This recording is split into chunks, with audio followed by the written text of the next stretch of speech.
2 वर्ष पूर्व बालक की लाश नहीं मिलने पर गांव झाड़ा में रेतम नदी ज्वाला मंदिर घाट पर प्रदर्शन करने के मामले में मल्हारगढ़ विधानसभा क्षेत्र के किसान नेता श्यामलाल जोगचंद सहित 12 आरोपियों को नारायणगढ़ न्यायालय ने जमानत पर छोड़ दिया। इस मामले में 2 आरोपी अनुपस्थित रहे। जानकारी के अनुसार 14 नवंबर 2021 को रेतम नदी में भैंस के साथ नदी से बाहर आते समय झाड़ा निवासी 15 वर्षीय बालक विकास पिता गोपाल गायरी डूब गया था। साथ में उसका चचेरा भाई रवि पिता जीवन गायरी भी था, जो तैरकर बाहर आ गया।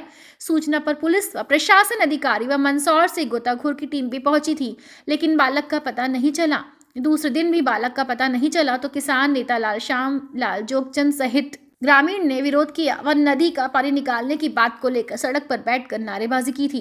बाद में दूसरे दिन नदी में बालक की लाश बरामद हुई थी। झाड़ा पुलिस चौकी ने इस मामले में जोगचंद के साथ ही सुनील दिवाड़िया, राजेश भारती, दिनेश गुप्ता, आनंद उपेले, हेमंत तिवारी, राहुल ककिथिरिया, नरसिंह नायक, विनय कुमट, रामदयाल धनगर, अर्जुन गायरी, मनीष साहू, परशुराम गायरी, श्यामलाल माली के खिलाफ धारा 147, 241, 117, 120 बी में केस दर्ज कर अभियोग पत्र न्यायालय में प्रस्तुत किया। इस मामले में सोमवार को जोगचंद सहित 12 आरोपी नारायणगढ़ न्यायालय में पेश हुए। आरोपियों की ओर से अधिवक्ता जैनुल सैयद मंसूरी ने न्यायालय के समक्ष तर्क रखा। प्रशासन ने समय रहते उचित कार्यवाही नहीं की, इस कारण बालक की मौत हो गई।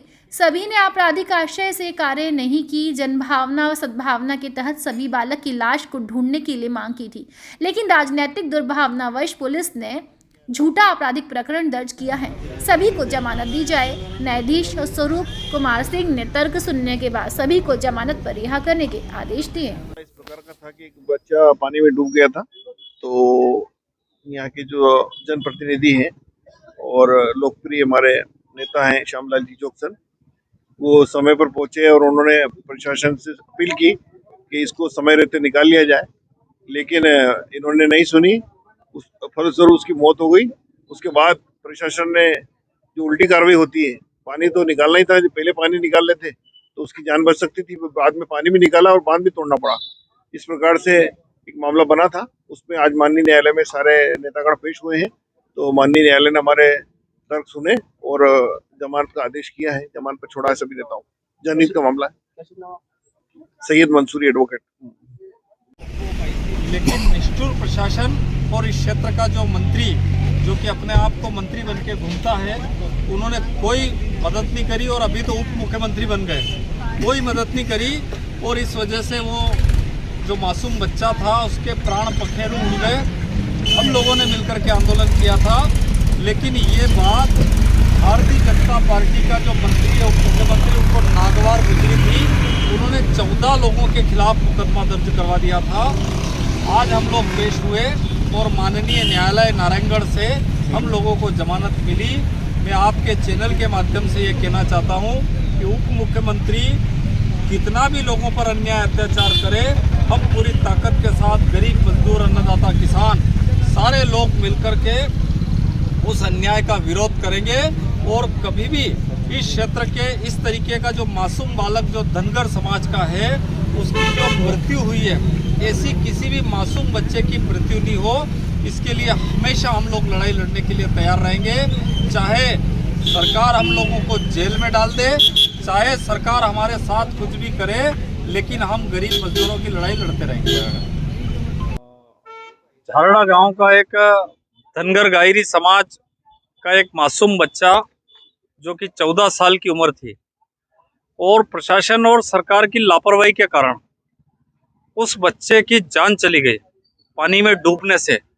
सारे नारायणगढ़ और आसपास के किसानों ने, मजदूरों ने, गरीबों ने मिलकर के आंदोलन किया कि इस बच्चे को बचा लो, लेकिन निष्ठुर प्रशासन और इस क्षेत्र का जो मंत्री, जो कि अपने आप को मंत्री बन के घूमता है, उन्होंने कोई मदद नहीं करी और अभी तो उप मुख्यमंत्री बन गए, कोई मदद नहीं करी। और इस वजह से वो जो मासूम बच्चा था उसके प्राण पखेरु उड़ गए। हम लोगों ने मिलकर के आंदोलन किया था, लेकिन ये बात भारतीय जनता पार्टी का जो मंत्री है, उप मुख्यमंत्री, उनको नागवार गुजरी थी। उन्होंने 14 लोगों के खिलाफ मुकदमा दर्ज करवा दिया था। आज हम लोग पेश हुए और माननीय न्यायालय नारायणगढ़ से हम लोगों को जमानत मिली। मैं आपके चैनल के माध्यम से ये कहना चाहता हूँ कि उप मुख्यमंत्री कितना भी लोगों पर अन्याय अत्याचार करे, हम पूरी ताकत के साथ गरीब मजदूर अन्नदाता किसान सारे लोग मिलकर के उस अन्याय का विरोध करेंगे और कभी भी इस क्षेत्र के इस तरीके का जो मासूम बालक जो धनगर समाज का है उसकी जो मृत्यु हुई है, ऐसी किसी भी मासूम बच्चे की मृत्यु नहीं हो, इसके लिए हमेशा हम लोग लड़ाई लड़ने के लिए तैयार रहेंगे। चाहे सरकार हम लोगों को जेल में डाल दे, चाहे सरकार हमारे साथ कुछ भी करे, लेकिन हम गरीब मजदूरों की लड़ाई लड़ते रहेंगे।